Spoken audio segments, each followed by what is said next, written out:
Hola, muy buenas tardes, mis estimados estudiantes. Les saluda la doctora Marianita Bustos en esta su primer clase del segundo módulo de la carrera técnico en farmacia en el Instituto COSBIC, Liberia.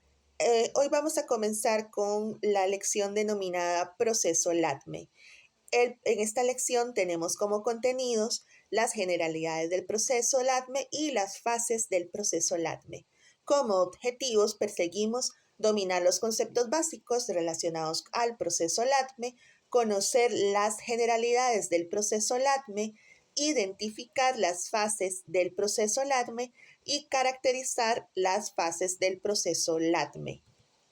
Primero que nada, tenemos que hacer énfasis a 14 definiciones que serán de vital importancia de ahora en adelante, ya que de esto vamos a seguir hablando recurrentemente durante todo el segundo cuatrimestre. ¿Y cuáles son estas definiciones?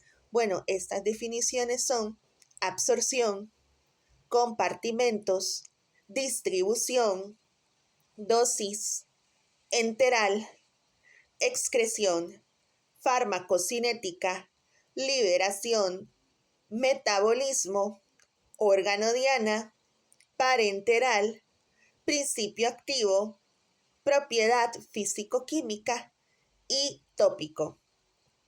Al terminar la clase, les sugiero que por favor vayan al buscador o a sus libros para que busquen las definiciones de cada una de las palabras que he mencionado con anterioridad. LATME es una palabra que es un acrónimo, es decir, que está compuesta por la unión de las primeras letras de cada una de las 5 palabras que componen las 5 fases por las cuales atraviesa el organismo durante su paso por el cuerpo, siendo la L, liberación, A, absorción, D, distribución, M, metabolismo, E, eliminación. Durante esta clase vamos a abordar el tema de cómo hace su viaje el fármaco a través del cuerpo y las transformaciones que van ocurriendo sucesivamente, lo cual en resumen se conoce como proceso LATME. Recuerden que el proceso LATME, como les había mencionado con anterioridad, es el proceso que atraviesa el fármaco durante su paso por el organismo. En la etapa de liberación, esta etapa explica cuál es el proceso que sigue el medicamento hasta disolverse para que pueda ser absorbido por el cuerpo. La etapa de liberación va desde su ingestión o administración hasta la disolución del medicamento. Obviamente, la fase de liberación puede variar en dependencia de la vía por la cual se administra el medicamento. Acto seguido sigue la fase de absorción y esta se refiere al paso del fármaco hacia el sitio del organismo donde se absorberá, a su biodisponibilidad y a las posibles interacciones que puedan ocurrir frente a otros compuestos. En esta fase, pues hace alusión a lo que pasa una vez que el medicamento está disuelto y pasa hacia el torrente sanguíneo. La biodisponibilidad es el porcentaje de fármaco que va a estar disponible en sangre para poder ejercer una acción en las células del organismo. Acto seguido a la fase de absorción viene la distribución y la distribución es el reparto del fármaco por el organismo, ya sea a través del torrente sanguíneo y la fijación del fármaco a las proteínas que hay en las células, en la superficie de las células, así como su paso por el sistema nervioso y la leche materna. Entonces hay otros lugares, otros compartimentos del cuerpo, aparte de la sangre, en los cuales se va a distribuir el fármaco. Tenemos también una M que implica metabolismo, la cual hace alusión a las vías metabólicas por las cuales puede pasar el fármaco. Y finalmente la letra E que corresponde a excreción.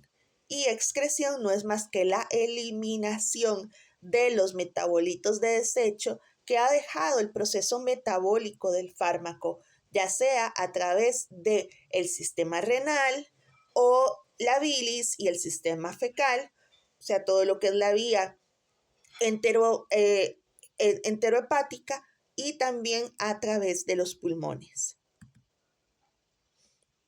El proceso de liberación puede darse a través de varias etapas. Por ejemplo, la desintegración, la desagregación y la disolución. ¿Qué implica cada una de estas etapas? Bueno, cada una de estas etapas es atravesada por el fármaco en dependencia de qué tan sólido sea. Por ejemplo, aquellos medicamentos que son ingeridos en forma de polvos pasan por la fase de desintegración. Aquellos medicamentos que son ingeridos en forma de pastillas, tabletas, cápsulas, pasan por una fase conocida como desagregación. Y los fármacos que son soluciones, supositorios, óvulos vaginales, pasan por una fase de liberación conocida como disolución. ¿Cómo se clasifica el proceso de liberación de un fármaco? Bueno, la liberación de un fármaco puede ser convencional o modificada. ¿Qué implica una liberación convencional? Bueno, que el principio activo no esté deliberadamente modificado para un diseño de liberación especial. Y la liberación modificada es aquella que se ha logrado controlar, que se ha logrado manipular. Entonces, no ocurre como en la liberación convencional, donde uno toma el medicamento se libera inmediatamente. En el caso de la liberación modificada, este medicamento se va a liberar de una manera, puede ser prolongada, retardada, por fases, etcétera. O sea, va a estar manipulada en el tiempo. No va a ser una liberación estable. Así como que ocurra de una sola vez, no. Puede ser estable, pero prolongado, puede ser por segmentos, puede ser un poquito ahora, un poquito más tarde. Entonces, este tipo de liberación modificada, como pueden ver, no es como que tomo el medicamento y lo voy a liberar de una sola vez. Hay diferentes tipos de liberación modificada, como por ejemplo existe la acelerada, existe la retardada, la sostenida y la extendida. ¿Para qué me sirven este tipo de liberaciones? Pues bueno, piénsenlo. ¿Cómo funciona una inyección anticonceptiva? Y funciona a través de la liberación extendida, la liberación sostenida y la liberación retardada. Porque, por ejemplo, en el caso de estos fármacos, como las inyecciones anticonceptivas y los dispositivos subcutáneos, estos van a estar liberando hormonas de manera constante en el tiempo y a pulsos.